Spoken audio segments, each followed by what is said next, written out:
आणि आता आणखी एक मोठी बातमी आहे। पंतप्रधान नरेंद्र मोदी आज जळगाव दौऱ्यावर असणार आहेत, तर मोदींच्या उपस्थितीत आज लखपती दीदींचा मेळावा देखील होणार आहे।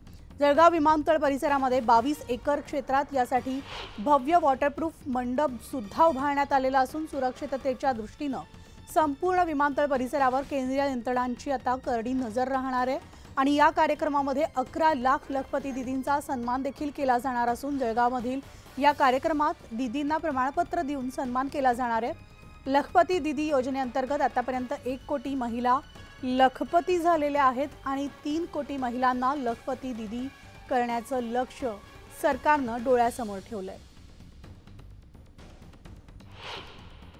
जळगावच्या विमानतळ परिसरामध्ये आज पंतप्रधान नरेंद्र मोदी यांच्या उपस्थितीत लखपती दीदी मेळावा हा पार पडणार आहे।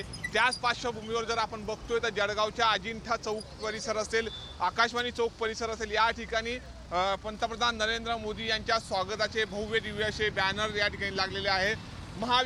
महायुतीचे या ठिकाणी संपूर्ण झेंडे सुद्धा आपल्याला दिसून येत आहे आणि ठिकठिकाणी होल्डिंगच्या माध्यमातून पंतप्रधान नरेंद्र मोदी यांच्या कार्याची दखल घेणारे हे होल्डिंग देखील या ठिकाणी सज्ज झालेले आहे।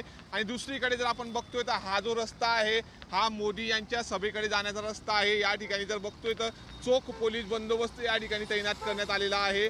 प्रत्येक वाहनाची कसूर चौकशी केल्यानंतरच या ठिकाणी पोलीस बंदोबस्ताच्या तपासणीनंतर हे संपूर्ण वाहने हे सभे ठिकाणी जाण्यासाठी सज्ज झालेले आहे। आणि आपण बघतोय ह्या आकाशवाणी चौकामध्ये हे भगवे विविध असे झेंडे आणि बॅनर लावून या ठिकाणी पंतप्रधान नरेंद्र मोदी यांच्या स्वागताची जय्यत अशी तयारी या ठिकाणी करण्यात आलेली आहे।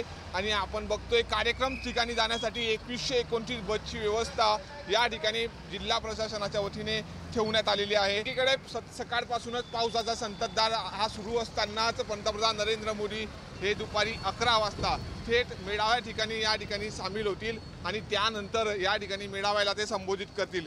बचत गटाच्या कर्तव्यदक्ष बचत गटांच्या महिलांना देखील ते संबोधित करणार आहे आणि त्यानंतर लखपती दीदी मेळाव्याच्या माध्यमातून या ठिकाणी उत्तर महाराष्ट्रातील महिलांशी ते संवाद साधणार आहे।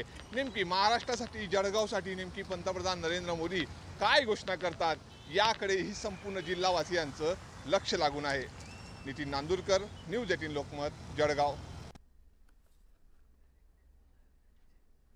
आणि यानंतर बघूया पुढच्या बातमीकडे। पंतप्रधान नरेंद्र मोदींच्या जळगावमधील कार्यक्रमाला ज्येष्ठ नेते एकनाथ खडसेंना निमंत्रण न दिल्याच्या मुद्द्यावरून आता राजकारण रंगतंय।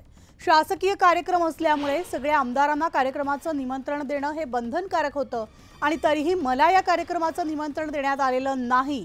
वेळेत निमंत्रण असतं तर मी या कार्यक्रमाला जाणार होतो, मात्र आता निमंत्रण मिळालं तरी मी कार्यक्रमाला जाणार नाही असं एकनाथ खडसे यांनी स्पष्ट केलेलं आहे। त्यामुळे आता प्रत्यक्ष किंवा अप्रत्यक्षरित्या भाजप प्रवेशाच्या बातम्यांचं खंडन केलंय।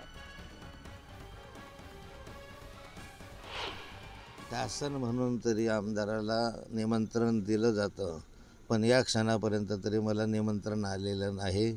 मी जिल्हाधिकाऱ्यांनाही विनंती केली होती की अजून कसं काय निमंत्रण आलं नाही। कार्यकर्ते सोडून द्या, ही की कार्यकर्त्यांची सभा नाही आहे, शासकीय सभा आहे, त्यामुळे सर्व आमदारांना निमंत्रण कंपल्सरीच असतं, तो प्रोटोकॉल आहे। पण या क्षणापर्यंत तरी मला माननीय पंतप्रधानांच्या सभेचं निमंत्रण आलेलं नाही, त्यामुळे शासकीय कार्यक्रमाला मी उपस्थित राहू शकणार नाही।